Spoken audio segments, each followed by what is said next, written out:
Hello friends. कैसे हैं आप सब।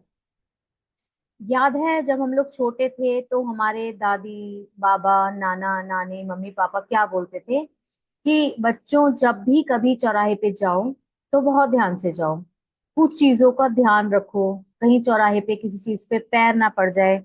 और क्या आपको याद है वो कौन कौन सी चीजें हुआ करती थी जिसपे वो ध्यान रखने को बोलते थे कि अगर आपको ये सामान पड़ा दिखाई दे तो आपको चौराहे को उलांघना नहीं है, बच के निकल जाना है। तो कुछ चीजें हैं, नोट कर लीजिए। वो मैं आज आपको बताती हूँ कि यदि आपको रोड पे चौराहे पे तिराहे पे ये सब चीजें पड़ी हुई दिखें तो आपको उनको अवॉइड करना है। क्या क्या है वो चीजें। नारियल।